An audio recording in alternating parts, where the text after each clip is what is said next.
এই লাইসোজোম যে কোষীয় অঙ্গাণুটা রয়েছে, এই কোষীয় অঙ্গাণুটা 1955-এ আবিষ্কার হয়েছিল।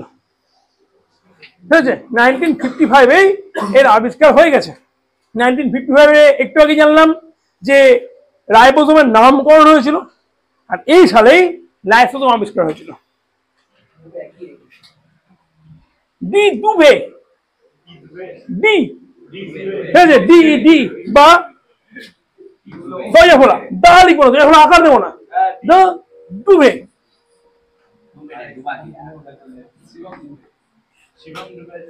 ডুবে, ডি ডুবে, ঠিক আছে, বিজ্ঞানী ডি ডুবে এ প্রথম লাইসোজোমকে পর্যবেক্ষণ করেছিলেন। বুঝতে পারলি? আর এরপরে 1960-তে বিজ্ঞানী নোভিকভ, নোভিকভ, নোভিকভ, ঠিক আছে, নোভিকভ, বিজ্ঞানী নোভিকভ মাইক্রোস্কোপ, ইলেকট্রন মাইক্রোস্কোপ এর নিচে প্রথম লাইসোজোমকে দেখেছিলেন। ঠিক আছে, লাইসোজোমকে প্রথম দেখেছিলেন। তো শ্রেয়াসের কি আনন্দ, ঠিক আছে, যে লাইসোজোমকে মাইক্রোস্কোপ নিচে ইলেকট্রন মাইক্রোস্কোপ দেখতে পেল, বাপরে বলে উঠে। তো এই লাইসোজোমকে একটা বিশেষ নাম দেওয়া হয়, সুসাইডাল ব্যাগ বা আত্মঘাতী থলি। লাইসোজোম একটা এমন কোষীয় অঙ্গাণু যে কোষীয় অঙ্গাণুটা অন্যান্য কোষীয় অঙ্গাণুকে নষ্ট করতে পারে। না, ক্ষতিকারক কথাটা আমি এখানে বলতে পারবো না এই কারণের জন্য, কি বলছি বল? না, একদমই না। এটা একটা আরেকটা বড় ভুল ধারণা, ক্যান্সার কোষ আর লাইসোজোম কোষ একই। বাধা দেয় এই কথাটাও আমার একটা ভুল কথা। হ্যাঁ বল শ্রেয়স, কিছু বলবি?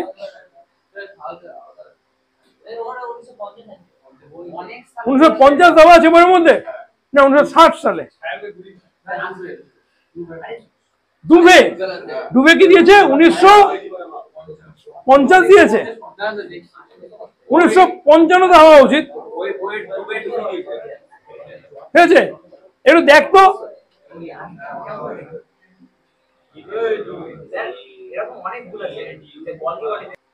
রিয়েল টাইম থাক সবকিছু। হ্যাঁ, কত দিয়েছে ইন্টারনেটে? দেখ, এই যে ইন্টারনেট, দেখ এই যে ইন্টারনেট বাচ্চাটা খুলেছে, দেখ 1955 দেওয়া আছে।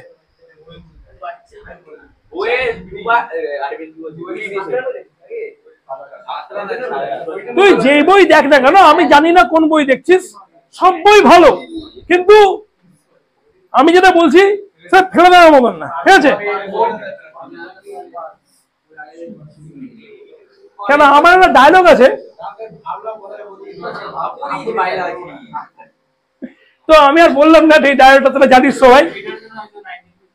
হ্যাঁ, কি দিয়েছে দেখার চেষ্টা করেছিল নাকি?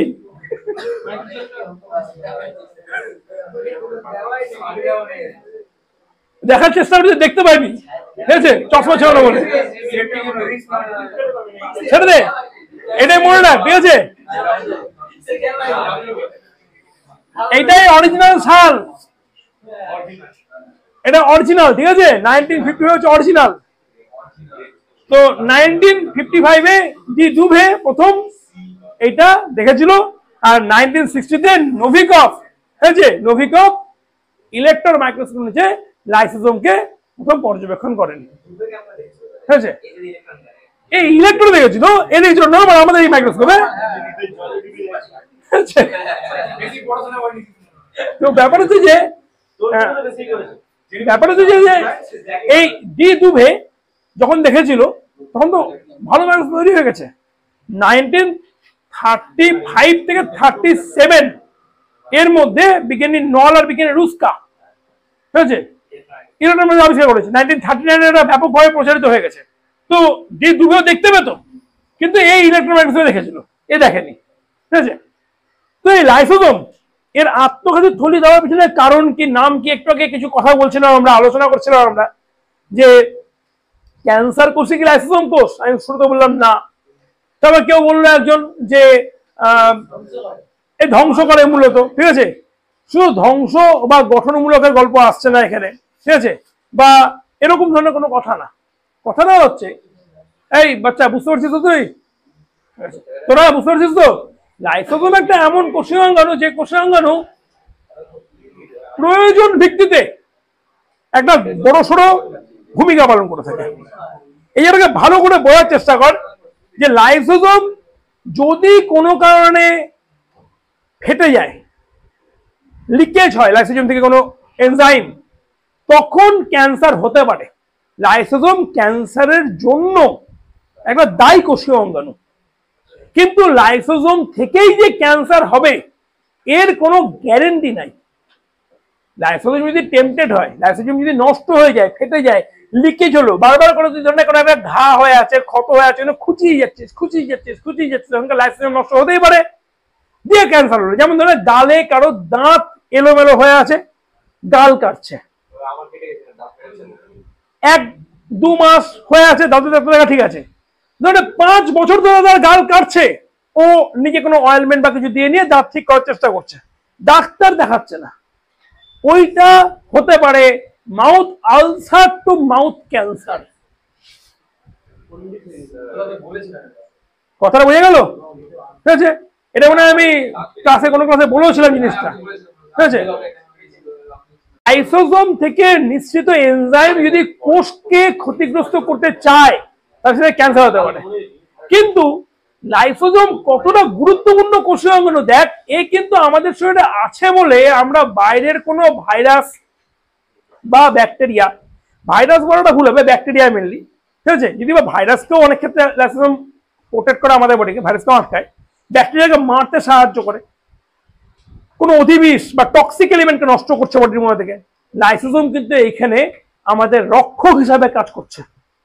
এই যদি না থাকে তাহলে গেলে আমাদের শরীরে বাইরে থেকে আসা কোনো ব্যাকটেরিয়া, কোনো পরজীবী, কোনো ছত্রাক এই যদি আমাদের শরীরে আসে তাহলে গেলে কিন্তু আমরা ক্ষতিগ্রস্ত হয়ে যাব। লাইসোজোম আছে বলেই আমরা রক্ষা পাচ্ছি। এই যে আমরা বলি না কথা যে আমাদের শরীরের মধ্যে WBC, হোয়াইট ব্লাড সেল, অনেকে কর্পাসেলও বলে, হোয়াইট ব্লাড সেল, এর মধ্যে থাকে যে লিম্ফোসাইট, মনোসাইট, এরা আমাদের ইমিউনোগ্লোবিউলিন হিসাবে কাজ করে, অনাক্রম্যতা তৈরি করে তার জন্য। তাহলে কি হচ্ছে, এই যে হোয়াইট ব্লাড সেলের যে লিম্ফোসাইট, মনোসাইট, এর মধ্যে থাকা লাইসোজোম, এই কিন্তু আমাদের অনাক্রম্যতা বা ইমিউনোগ্লোবিউলিন তৈরি করছে বডির মধ্যে। তাহলে ইমিউনোগ্লোবিউলিনের জন্য দায় যদি কোষীয় অঙ্গাণু হয় তাহলে কিন্তু সেটা কে? লাইসোজোম। তো লাইসোজোমে কিন্তু আমাদের ইমিউনোগ্লোবিউলিন হিসাবে কাজ করে। কথা বোঝা যাচ্ছে তো? এরপরে যদি লাইসোজোমের আমি বলি লাইসোজোম থাকে কোথায়, কোথাকার কোষীয় অঙ্গাণু, তাহলে প্রথমে যে কথাটা আসবে সেটা হচ্ছে এটা প্রাণীর কোষীয় অঙ্গাণু, উদ্ভিদের মধ্যে দেখতে পাওয়া যায় না, এটাই দেওয়া আছে। কিন্তু উদ্ভিদের দেখতে পাওয়া যায় না, এটা কোথায় বলেছে? কোথায় দেখতে পাওয়া যায়? কিছু কিছু শুধু এরকম গল্প বললে তো চলবে না, কোথায় কিছু কিছু জায়গায় দেখতে পাওয়া যায়। ঠিক আছে, আমাকে পার্টিকুলার বলতে হবে এই জায়গায় দেখতে পাওয়া যায় লাইসোজোম, এটা হচ্ছে ইনফরমেশন। ভুট্টার যদি আমি মূল দেখি, ভুট্টার মূল, ঠিক আছে, ভালো করে বোঝ, ভুট্টার মূলের মধ্যে দেখতে পাওয়া যায়। ঠিক আছে, খুবই গুরুত্বপূর্ণ জায়গা। পেঁয়াজের যে মূল তাহলে দেখতে পাওয়া যায়। ঠিক আছে, বীজ অবস্থায় যখন ধরে নে কিছু সিডস থাকে তার মধ্যে দেখতে পাওয়া যায়। ঠিক আছে, যেমন ধরে বাজরা, জোয়ার, এর মধ্যে দেখতে পাওয়া যায়। ঠিক আছে, না তেল ঠিক বলবো না, লাইসোজোম কোষীয় অঙ্গাণুর কথা বলছি। তেল কোথা থেকে আসছে? কোষীয় তেল, কোষীয় অঙ্গাণু না, সব ক্ষেত্রে ভুট্টা থেকে তেল পাই না আমরা।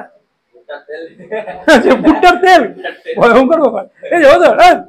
দেখ ব্যাপারটা হচ্ছে যে দেখ বলতে তো একটা হবে কিনা, এবং আমি যদি বলতে পারি একটা জায়গায় ঠিকঠাক যদি হয়ে যায় ব্যাপারটা তো ভালো কথা। তাছাড়া কিছু ছত্রাক রয়েছে, ছত্রাক তো উদ্ভিদ, এদের মধ্যেও লাইসোসোম দেখতে পাওয়া যায়। তাই লাইসোসোম দেখতে পাওয়া যায় না এই কথা কিন্তু টেকনিক্যালি ভুল, যে উদ্ভিদের লাইসোসোম দেখতে পাওয়া যায় না। দেখতে পাওয়া যাচ্ছে, কিছু ভ্রূণ অবস্থা দেখতে পাওয়া যাচ্ছে, কিছু বীজ অবস্থা, কিছু মূলের মধ্যে দেখতে পাওয়া যাচ্ছে লাইসোসোম দেখতে পাওয়া যাচ্ছে। কিন্তু মূলত এটা হচ্ছে একটা কোষীয় অঙ্গাণু যেটা প্রাণীর মধ্যে দেখতে পাওয়া যায়। এটা অত্যন্তই ছোট একটা কোষীয় অঙ্গাণু, অত্যন্ত ছোট, মানে অত্যন্ত ছোট, খুবই ছোট, ঠিক আছে। মানে মোটামুটি ধরনে 0.16 থেকে 0.79 মিলিয়ন মতন হয়ে থাকে, ঠিক আছে। হ্যাঁ, এর আকার।